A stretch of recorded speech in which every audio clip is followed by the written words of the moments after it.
You're stuck. You put in more hours, you write more notes, you're more stressed, yet your marks barely move. Your patience, your motivation, it's all waning. Now you're questioning yourself. Am I cut out for this accounting thing? You begin to wonder if you've reached your ceiling. It's lectures. You enter the lecture hall for another seemingly futile session of financial management. And to boot, today it's one of those attendance mark lectures where we're dealing with study strategy. Just great. What a waste of time, you think. Then, to open the session, the lecturer asks, who are you learning with? You never really thought about it. It starts to sink. It hits you like a truck. Maybe it wasn't just about working harder, but working smarter, working together. Could networking be the missing piece? Today, we are joined by Pt1, the best photographer you've never met, CASA, corporate content creator, founder of Meek Media and host of the Shift podcast. We chat about how networking might be the missing piece in your study success.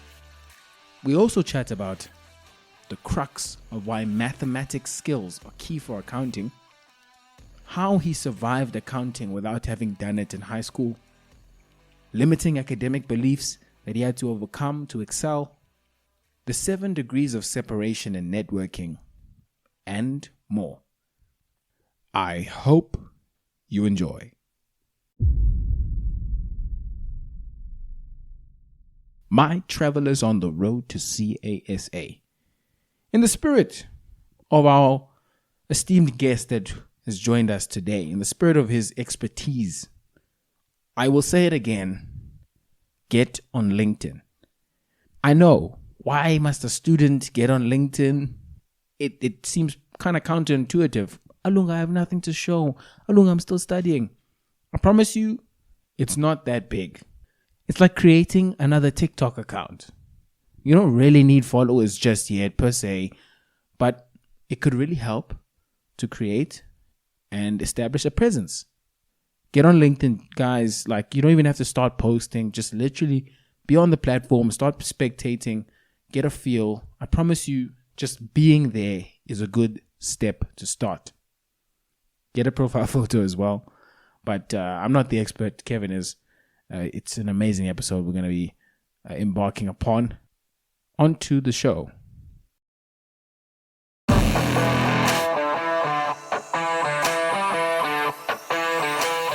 Welcome back, my people. This is the Road to CA podcast, the show for aspiring chartered accountants to inform, inspire, and empower the difference makers of tomorrow. Today, this one's an exciting one, guys. We have a man of many talents and a man of hard work and excellence. He puts in 110% in every single thing he does. But don't take it from me, guys. Take it from the star-studded portfolio of clients he's worked with. He's the CEO and founder of Meek Media, a company which has provided video, photography, and podcast services to the likes of Hollard, Brawl, Wits Business School, Amazon Web Services, Carte Blanche, Jet, and many others. We could go all day. Yes. By the way, just matter of fact, he's a CASA. Just by the way. Most importantly, he's a Christian man of faith, a family man who's a husband to his wife, a father to his 2 boys, and a servant of the community, running the Family Hope Foundation. He's a corporate content creator. He's a creative. We're joined by Pt1. Kevin, how are you, man? Oh, bro, you're far too kind with your introduction. Feels like you're setting me up here for something. I hope I can at least meet a bit of that expectation, yeah? The nice thing about my intros is I never lie. That's the nice thing. You know, I'm trying to be ethical, trying to adhere to the fundamental principle of the code of professional conduct of psycha, of integrity. Yeah. So I didn't lie, man. Nah, it's all good, man. You're on point. It's just always, sometimes when you face with that truth, you're like, yeah, people are gonna expect a lot now, eh? So you better step up. The nice thing, and Kevin, like, I actually, this is an idea that we were chatting about, was it last week with another aspiring CA, about how this pressure to meet those sort of qualifications, expectations, a lot of us feel like imposters when we don't, right? That's imposter syndrome. But there's actually a power in it. Imposter syndrome actually has a power for you to act in that standard that others expect of you. So I fortunately know you actually do have the competence that backs you, and you have the experience to give the value that I know aspiring CAs are going to get today. So it's going to be a good one. Sharp. Let's do it. Okay, Kevin, Go. firstly, Yeah, man. let's go back. This is what we do at the Road to CA. We go all the way back. Where did this whole CA thing come into the picture, and slot in who Kevin Buertis is in that answer? Sure. All right. So my name is Kevin Buertis. I'm a qualified CASA. And the CA thing, actually, I'd only probably heard about it properly in my matric year. So I did my high school at a school in Bosmont. It's kind of like central South Johannesburg, westish. If you go and look on the map over there, it's at a high school called St. Barnabas College, and they didn't offer accounting as a subject. So that's a first crazy fact to kick it off. So I achieved quite well in my maths and all my subjects going in, and I didn't know what I was gonna do, like in the following year. So just to backtrack from that, my parents had passed on while I was still young. My mom passed when I was 10, and my dad when I was 17. So for the most part, I was actually raised by my siblings.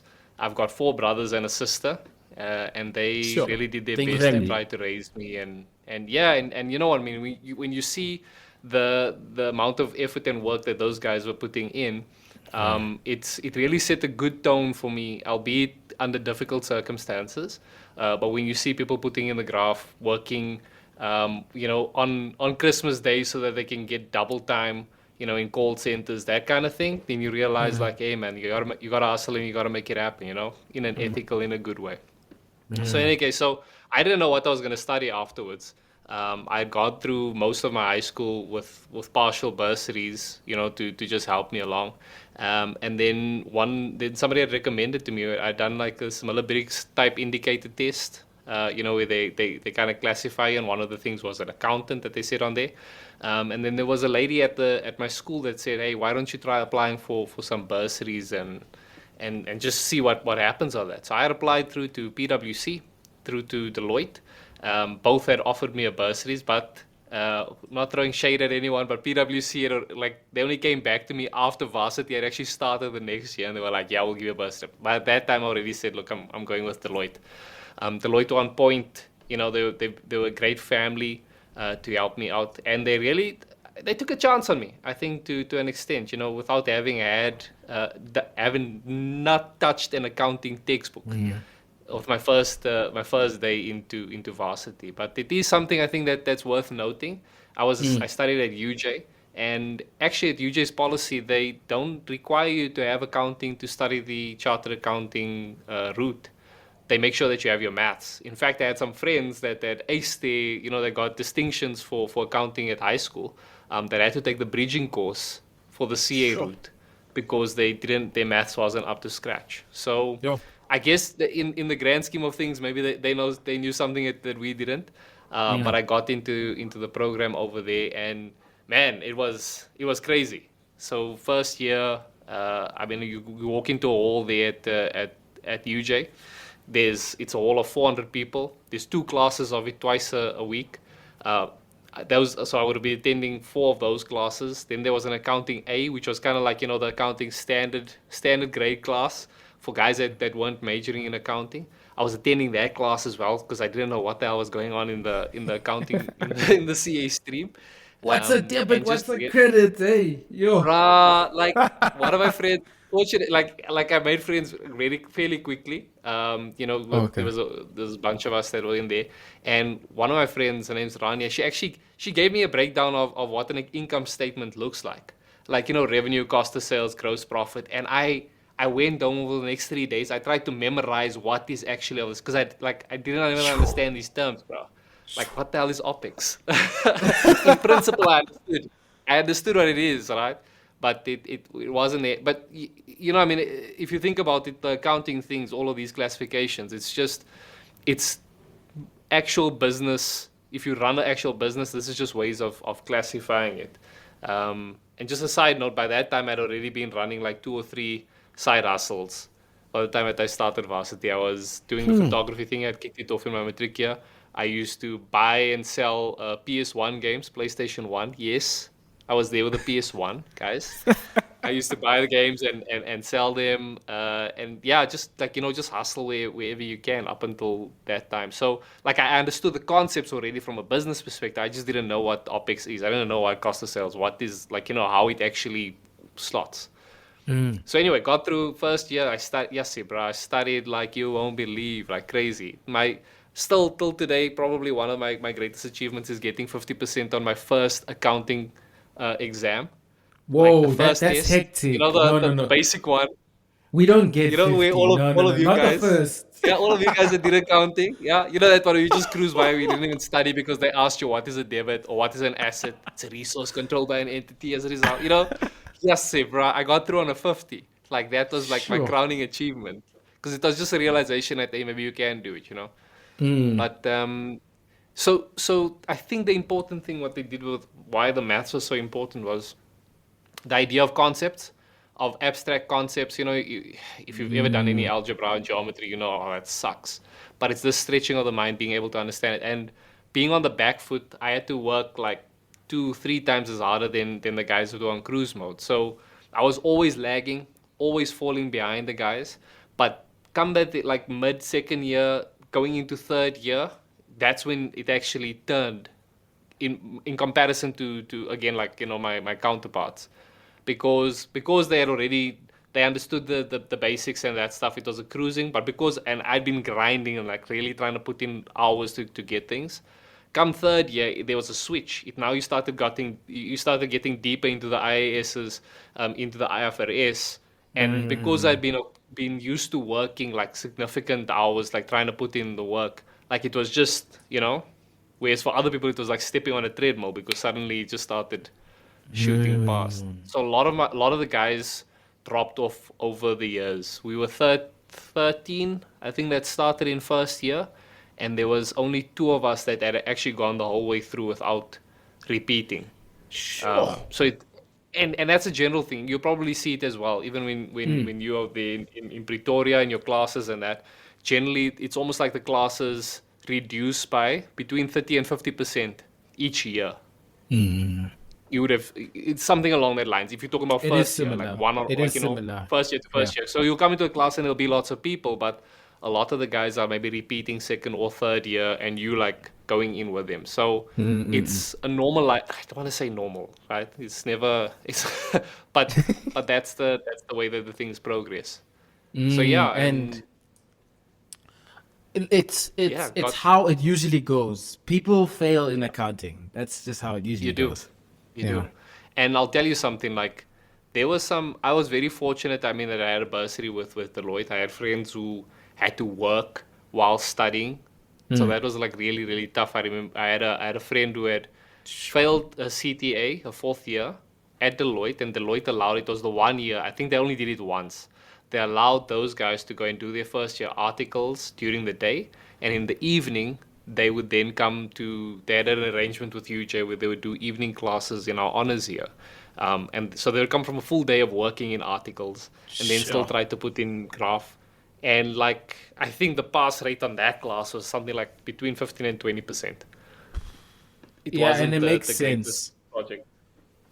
It makes sense But because I had a friend that pulled it through. Yeah. So it was like, oh dang. uh, That's she another did, thing yeah, that fluent. actually me and my brother, we had an episode, and he spoke Yeah. of how yes, there's this 15 or 20% success statistic, Yeah. But if you go deeper into the statistic, if you do what the 80 to 85% people do, you are 100% likely to fail.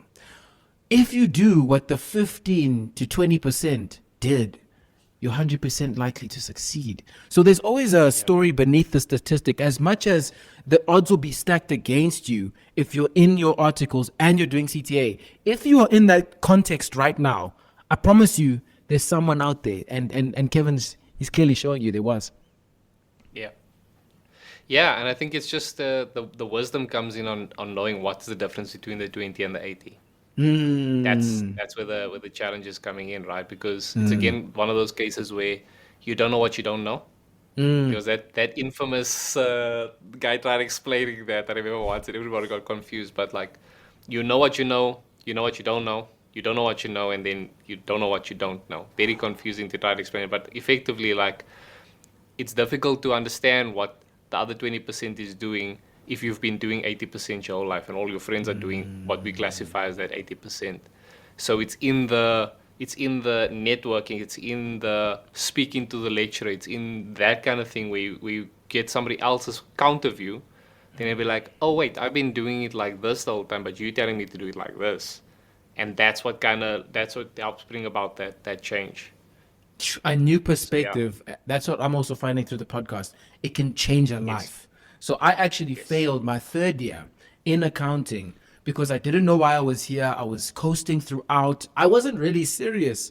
And then I found out about different paths. I found out about more opportunities, a vaster, a more vast future beyond CASA. And then I was like, yo, I messed up.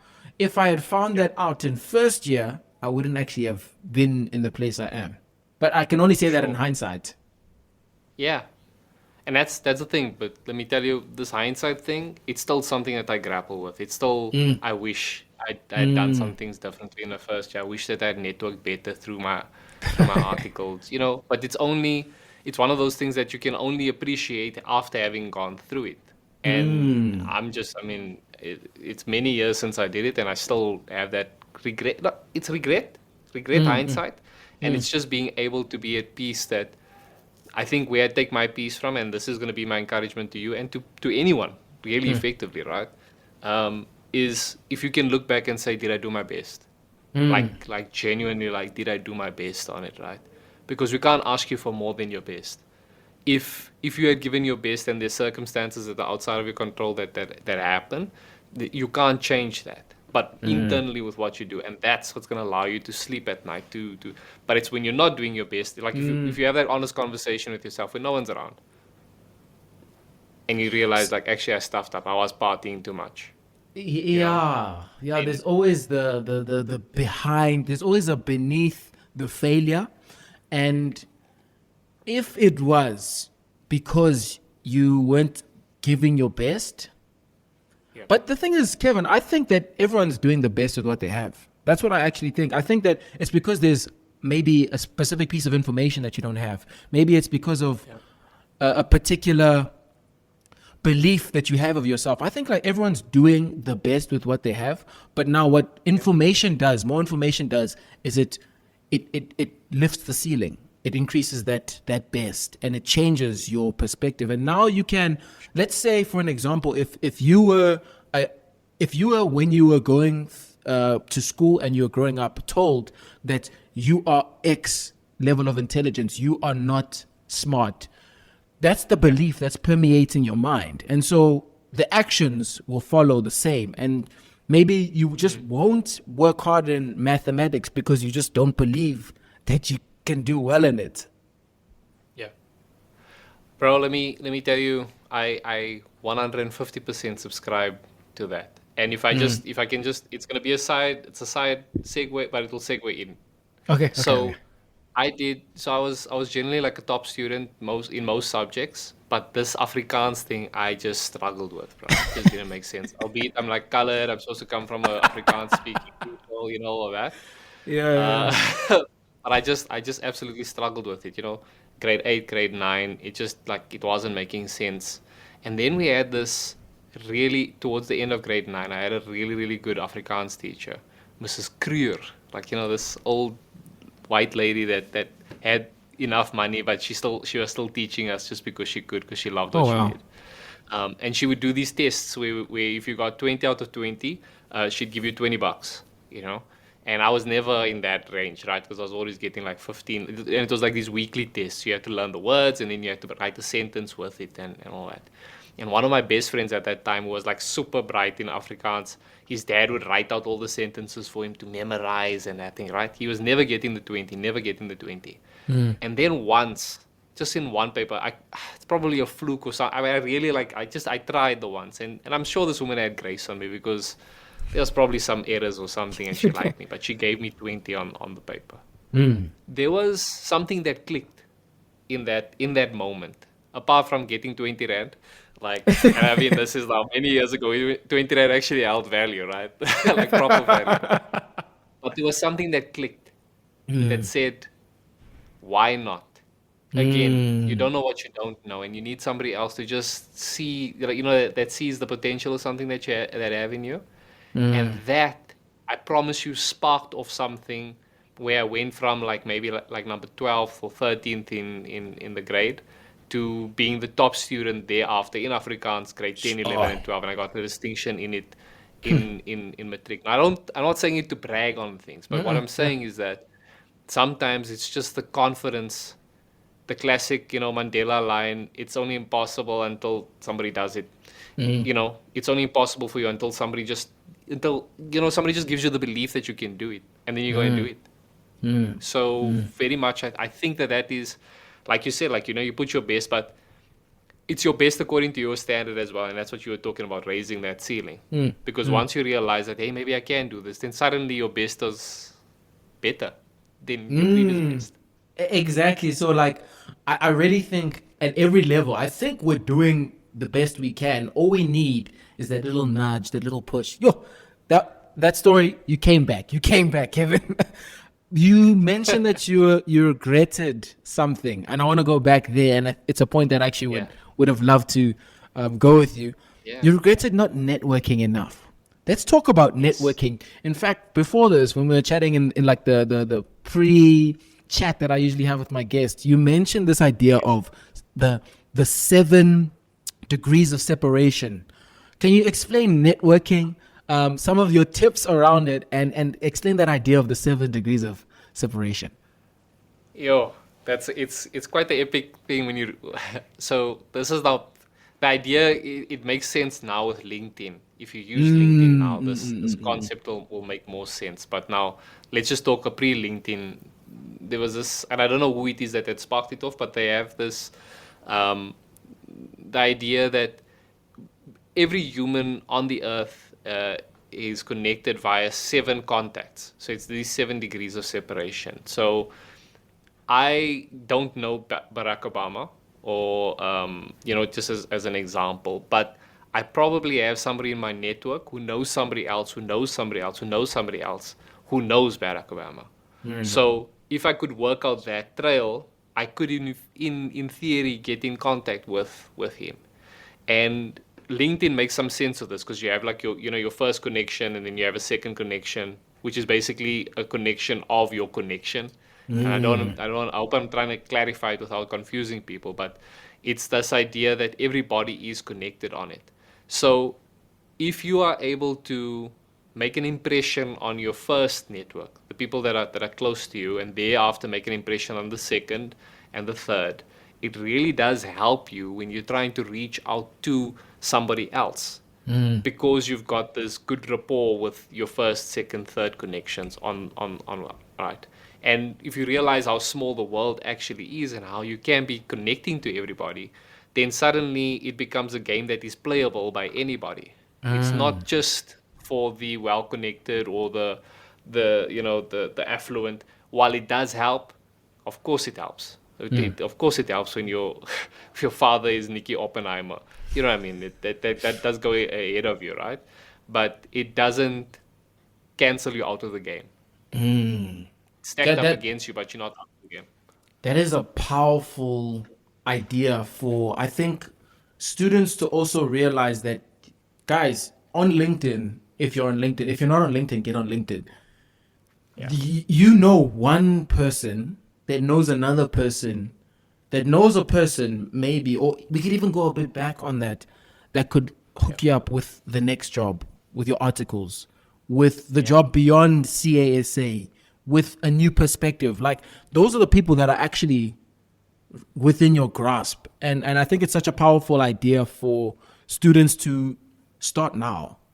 Start now. Like, you don't have to wait for when you're a CA. You can start now. Get to know people now. Get a LinkedIn. I think Yep. that's a huge one. Connect with Kevin. His LinkedIn will be linked in the show notes. And he's he's there. He's one of the people who are there to give, and Yes. he's got this wealth of knowledge around the platform, and he's willing to extend a helping hand. In terms of networking, still, I want to even go deeper on this one. There was this Right. idea that I realized that, when they say the cliche of it's not about what you know, it's about who you know. Yeah. I think it's missing something, and it's something I've realized with the podcast. Yes, it's not about what you know, it's about who you know, but it's also about who knows you.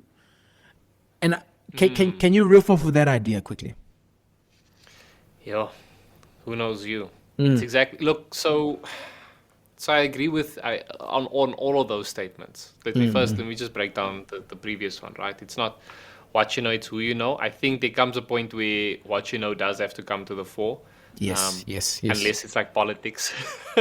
We see some people that don't know much, that are in really high positions because of what they know. So that's where that cliche actually does find feet. And the reason why it's a cliche is because people use it a lot. And why do people use it a lot? Because it's probably true, right? So who you know does make a difference, and who knows you, and that's an important thing. Like, it's, you can, if you are on somebody's radar, for whatever, however you are able to, you want to be front and center in that person's mind when they are thinking about anything remotely that's connected to you and connected to your outcomes, and what it is that you're trying to achieve. So something that I try to do, and this is kind of coming in with the LinkedIn thing. I'm trying to play the LinkedIn game as Mm. best as I can, and in the LinkedIn game, a lot of it revolves around your connections that you have, but also how you show up. It's a big thing. It's a big thing. So I believe, yes, you can type things. You can, like, there's ways that you can text, and let's just even talk about it on like a WhatsApp. I can send you a text, and you can read it however you want to read it. I've had cases, and I can almost guarantee you that you've had it, and everybody that's listening to the podcast or watching it has had it, where you misread something, right? Then you read a tone into it, and you're like, what the hell? How could he say that about me? And when you eventually talk to me, it's like, no, man, I didn't mean it like that. It was, it was like, and then it's like, oh. So text can have tone read into it. I can phone you, right? I can, so we can speak as we, like, as people that are listening on here, so that you can hear my tone, but you can't see my facial expression, right? So I can be grinning while I'm telling you something, and then you can kind of read my body language, and my voice may be sprightly and stuff, but if I'm like slumped over and like, then I'm not engaged, and that kind of thing. But when you get the combination of it, like video, that makes a big difference. So video and in person, if we can, in person is like the top end, but video is like right underneath it, where you get to see the person, you get to speak to them, you see their mannerisms, their quirks, things that make them, unique, and you get to almost become likable, provided that you have things that appeal to the person. Daniel Priestley is and I would recommend you guys to go and check him out. He's very, very big on this idea of being, known and liked, like in terms of becoming a key person of influence. He's like on this bus on this thing. But the idea is just that as people see you, as they hear you, they'll either be drawn into you through your personality, or they'll be repelled. But no middle ground. We try to move away from the middle ground, and through LinkedIn, through the connections and the way the algorithm gets served and the way that you're speaking, I'm a big proponent of video. So even though I may not have you as a connection, as we did. I mean, let's use us as an example, right? You saw some of my videos that I post on LinkedIn, and you were like, "Oh wait, I actually maybe let me go and chat to this guy. He looks likable. I hope, but he looks approachable, you know." And that's what it is. You Yeah. send me a message, and I was like, "Yeah, in line with the way that I tried to communicate." We chatted back, and I was like, trying to be as chilled as I normally am. So that's a big thing. Like, how do you show up in the world? So I'm a big fan of putting yourself out there on video, and it's difficult when you start off because we all have this spotlight mentality, spotlight theory that we have. Like, we on the stage, and there's a spotlight on us, and everybody's standing there waiting to judge you and to say, So you're starting a podcast. How dare you? Like, Yeah. like, who do you think you are that you're starting a podcast? You're not Joe Rogan. What the hell? Oh, Yeah. you're showing up with your video on LinkedIn. Who the hell are you? You think you know a movie star? And this is me. I didn't even say any of that. No, I never heard that from anybody. That's my Yeah. own. That's my own. Me talking to myself on it. But if you can get past that and actually show up, get yourself out there, people will start seeing your personality and become familiar with it. So there's times where you can meet somebody, and it's almost like in their minds they know you because they've seen you in video, they've heard you on the radio or on the podcast, and it's your first time meeting them, but they chatting to you as if like they know. So that's the idea of being able to, as you expand, as you put content out, you get to be on other people's radar purely by the way that those algorithms are set up to be able to dish new contacts, new connections. And it's not just LinkedIn, it's your Insta, it's YouTube, it's pretty much all of them. That's how people, that's how they're trying to push it to grow networks and that. So I don't even know if I answered your question at the end of it all. but yeah, Absolutely. that's Absolutely. I asked you to expand on the idea, and I think what we just did now links perfectly into the topic, which I think it's life changing, and it's yeah. huge for all aspiring CAs, which is to be continued in part 2. See you next week.